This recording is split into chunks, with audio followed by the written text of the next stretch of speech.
అవినీతి అక్రమాలు బయటపెట్టేదేమో BRS party. ఆ బీఆర్ఎస్ పార్టీకి కౌంటర్గా కవిత.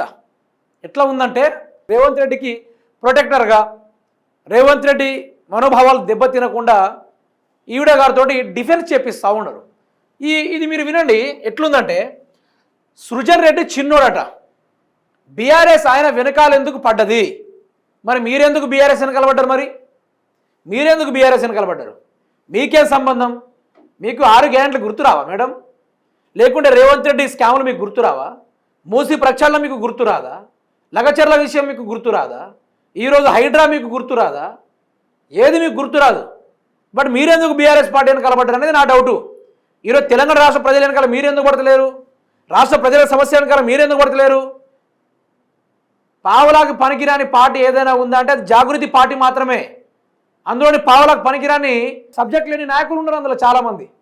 పెద్ద తిమింగలం మేఘా కృష్ణారెడ్డిని వదిలేశారేం, బొగ్గు స్కామ్పై కవిత డిఫరెంట్ వర్షన్, రేవంత్ బామ్మర్ది సృజన్ రెడ్డిని వెనకేసుకొస్తున్నట్టుగా ప్రెస్ మీట్, హరీష్ రావుపై తీవ్ర పదజాలంతో విమర్శలు, కాంగ్రెస్ పై సుతిమెత్తని బీఆర్ఎస్ పై ఘాటు ఆరోపణలు, తాను కాంగ్రెస్లోకి పోతలేనంటూ వివరణ. కాంగ్రెస్లోకి మీరు పోతలేని మేరం, మీరు కాంగ్రెస్లోనే ఉన్నారని మా అందరికీ తెలుసు. 2010లో ఉన్నప్పుడు ఈవిడ గారు డైరెక్టర్గా ఓ కంపెనీకి, రేవంత్ రెడ్డి కో డైరెక్టర్గా, ఈవిడ గారు డైరెక్టర్గా, సృజన్ రెడ్డి ఏమో ఓ మంచి అందులో పార్ట్నర్గా, వీళ్ళందరూ ముగ్గురు పార్ట్నర్లో ఒక కంపెనీ 2010లో స్టార్ట్ చేసిర్రు. అప్పటి నుంచే కన్న తండ్రికి వెన్నుపోటు ఓడిశారు ఈవిడ గారు. పొడిచి ఈరోజు సృజన్ రెడ్డి వెనకాల ఎందుకు పడుతున్నారంటే మీకేం నొప్పి నాకు అర్థం కావట్లేదు, మీకెందుకు నొప్పి వస్తూ ఉంది. ఈరోజు కాంగ్రెస్ పార్టీ బీఆర్ఎస్ వెనకాల పడ్డది. కేసీఆర్ మీద ఎన్నో అనుచిత వ్యాఖ్యలు చేసి ఉండే రేవంత్ రెడ్డి ఉరి తీయాలనుకుంటూ, ఆ రోజు మీరు బిడ్డ లెక్క వ్యవహరించలేదు, ఈరోజు కూడా అట్లా వ్యవహరిస్తలేరు. చెప్తున్నాను కదా, రేవంత్ రెడ్డిని 90% కాపాడేది కవితే. ఇప్పటి నుంచి గుర్తుపెట్టుకోండి, రేవంత్ రెడ్డి 90% కాపాడేది కవితే.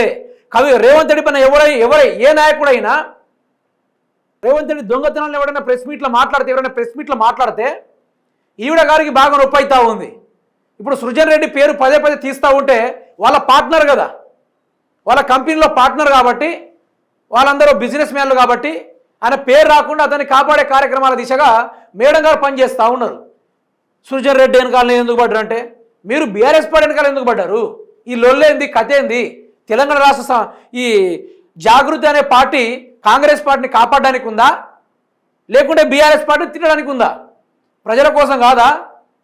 నేను చెప్తున్నా కదా, ఈ లెక్కన కవిత గారు వార్డ్ మెంబర్కి ఎక్కువ, ఓటర్కి తక్కువ. అసలు ఆ జాగృతి అనే పార్టీ పావలాకు కూడా పనికిరాని పార్టీ అది. ఇప్పుడు అందులో ఉన్న ప్రతి ఒక్క నాయకులు కూడా పావలాకు కూడా పనికిరాని సబ్జెక్ట్ లేని వాళ్ళు. మీకు అంతగానో దమ్ము ధైర్యం ఉంటే ఈరోజు రుణమాఫీ గురించి, రైతు బంధు గురించి, 6 గ్యారెంటీల గురించి, 420 హామీల గురించి, ఉద్యోగాల గురించి మీరు కొట్లాడే దమ్ము మీకు అసలే లేదు. రేవంత్ రెడ్డిని, సృజన్ రెడ్డిని ఏమైనా అంటే మాత్రము మీకు ఎక్కడ లేని నొప్పి వచ్చేస్తుంది.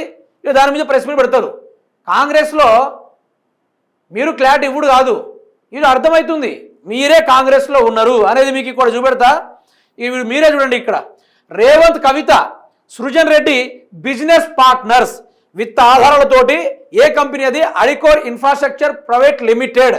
ఇది చూడండి, ఎడికోర్ ఇన్ఫ్రాస్ట్రక్చర్ ప్రైవేట్ లిమిటెడ్ పేరుతో కంపెనీ. ఇనీషియల్ డైరెక్టర్గా రేవంత్ రెడ్డి, డైరెక్టర్గా కవిత, కో డైరెక్టర్గా సుధిని సృజన్. 2010లోనే ముగ్గురు వ్యాపార భాగస్వాములు. సోషల్ మీడియాలో వైరల్గా మారిన ఈ పోస్టు. ఇప్పుడు చెప్పండి కవిత గారు, మీరు కాంగ్రెస్లో ఉన్నారా, జాగృతిలో ఉన్నారా? జాగృతి వాళ్ళు ఇప్పుడైనా జాగాలి. మీరు ఇప్పుడు జాగకుంటే మీకు సున్నం వేస్తారు.